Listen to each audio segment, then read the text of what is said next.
intro here for the Bear Pack. Before we get into this video, we wanted to share that we are growing here on this channel, and that is all due to your guys' love and support. The growth has been amazing. So as we grow, we wanted to give you guys some goals to work towards as we get into this football season. We're going to pull them up right now.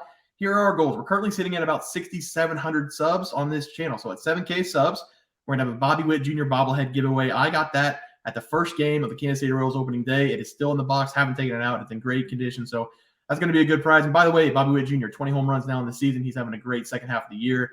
8K subs. We're going to have a jersey giveaway. We've done a lot of jersey giveaways. We'll probably do 2 jersey giveaways at 8K. 9K subs. Sports memorabilia giveaway. That can be anything from a jersey to a sports card to something else in reason. We don't want to be giving away a LeBron James signed game jersey, but we will try our best on that sports memorabilia giveaway.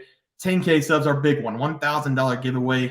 When we get there, we'll probably have people decide in the chat what they want to do with that. We can either have 10, 100, 2, 500, or just $1,000 giveaway, whichever one anybody wants. And then the 12K subs, we're going to try to send somebody to a game of their choice, 2 tickets each. We are very excited for this football season as it is our money maker. We did great last season, looking to ride that momentum into this season. So if you're new to the channel, make sure to subscribe and don't miss out on these upcoming season. Enjoy the video, guys. We'll see you guys on the other side.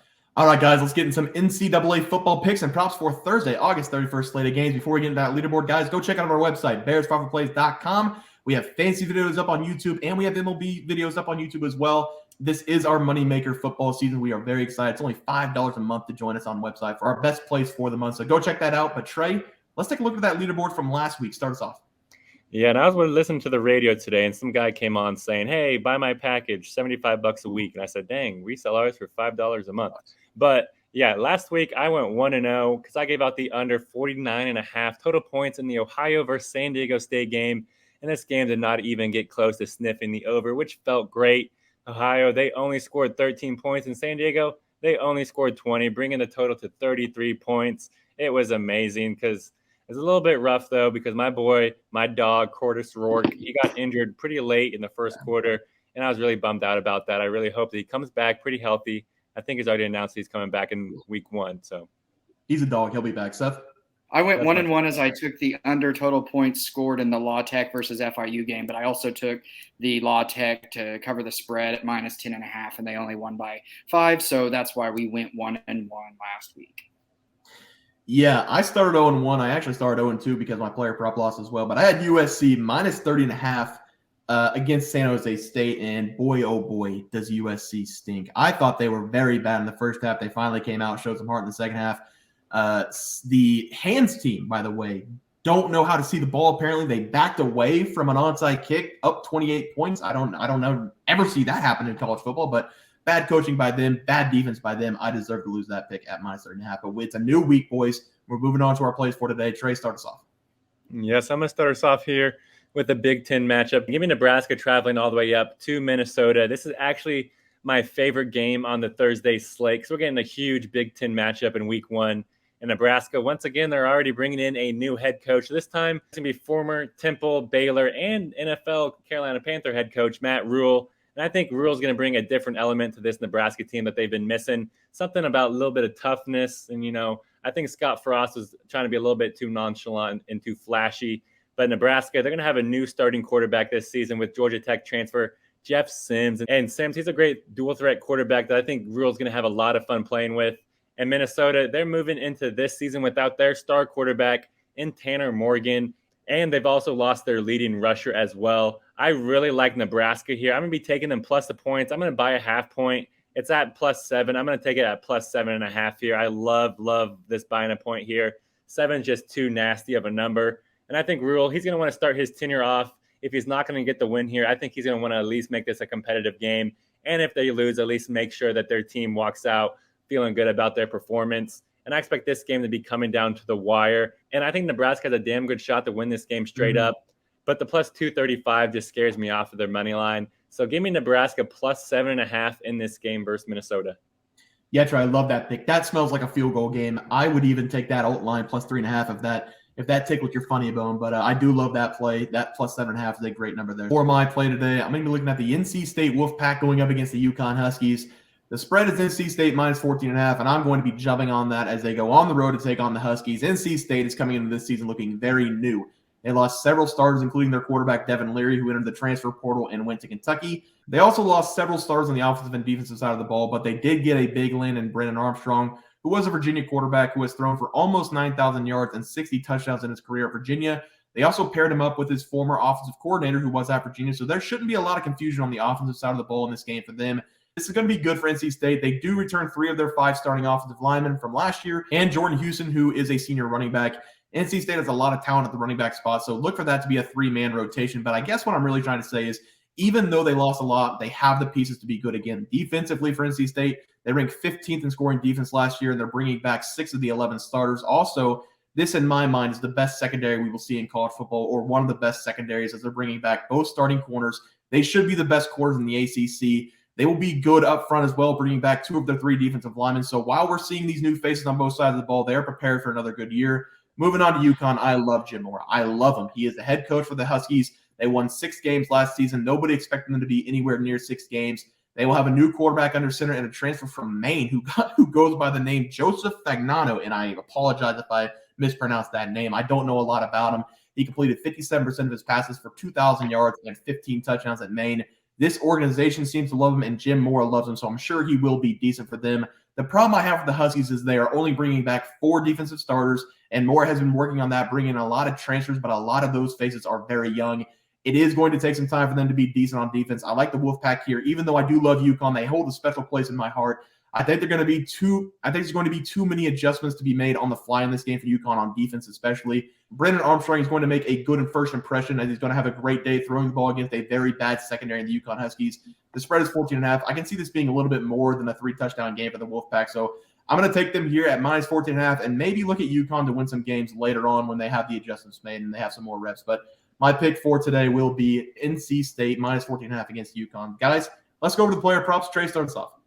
Yeah, and I won the player props last week because I took a rushing under, something that you guys better get used to, because I gave out Brandon Schrager under negative 1.5 rushing yards against Vanderbilt, and the bet cashed pretty easily, and it was on the right track from pretty much the first quarter on whenever he got sacked twice early in this game, and he just never recovered. He finished the game with negative 14 rushing yards.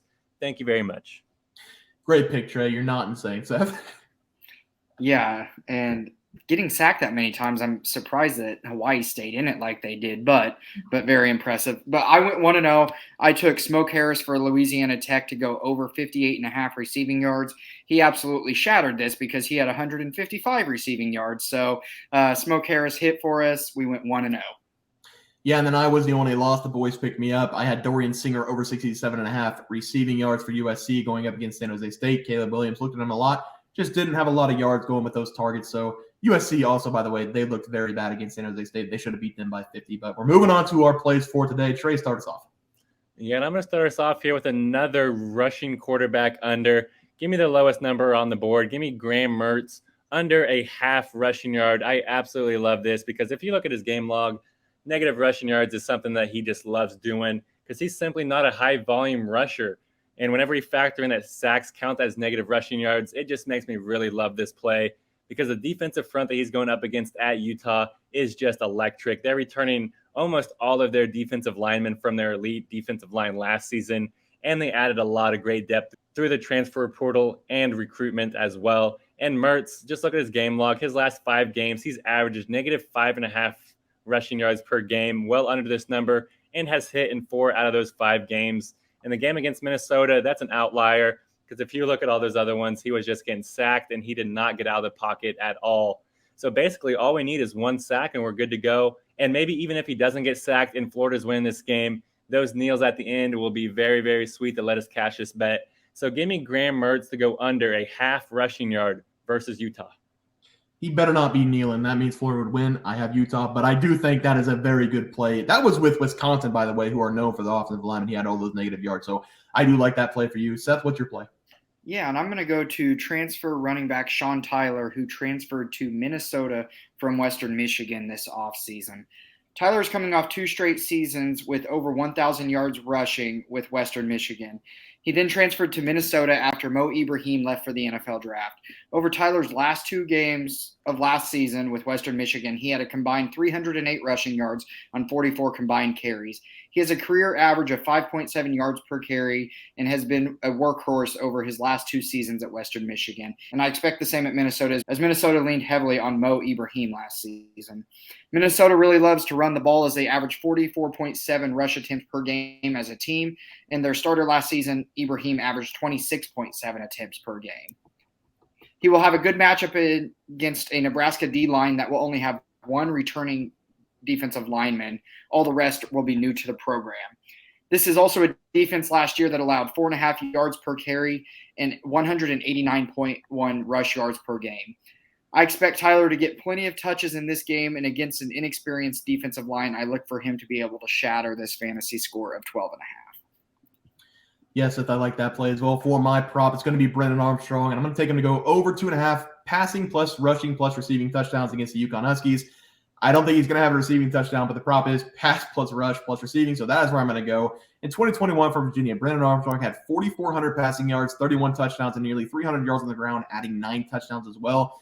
That is what NC State is going to get after we saw last season when he went down with an injury. He only had 2,200 yards and 7 touchdowns. That's not what they're going to get. They're going to get the 2021 version of Armstrong. He is an electric player, and this will be going up against a UConn team that last season was 70th overall in total defense, and they lost 65% of their defense from last season. The secondary is going to be weak, and the only real strong point they have in the defense is their returning linebackers. I think the receivers of NC State are going to burn the corners of UConn, so I'm going to take Armstrong here to use his arm and get us at least 2 touchdowns over the air and then maybe 1 with his legs. Take him to have a monster game against UConn as he tries to impress the NC State fans, going over 2.5 passing and rushing touchdowns. Guys, that's going to do it for NCAA football plays for Thursday, August 31st slate of games. If you guys enjoyed the content, please sure to drop a like in this video and subscribe to the channel below. We'll see you guys next video, and thanks for watching. Just want to let everyone know that while we do give out free picks, plays, and predictions on our YouTube channel, we also have a website for you to check out. On our website, bearsprofitplays.com, you can subscribe to the website absolutely free with an email and gain access to our written articles about upcoming sporting events. If you're really looking to make some cash, we have an option to become a member of our website. If you become a member, you will gain access to our locks of the week, which are written articles that go in depth as to why we are picking that particular outcome. As of now, our member plays have been red hot, hitting over 60% of our plays. If you don't want to become a member, it's no sweat. We are here to try and make you guys some money. That's our main goal. So come on over to bearsprofitplays.com and subscribe for free. Check us out, follow our free picks, and see for yourself that our member plays are a great investment for you. Thanks for watching.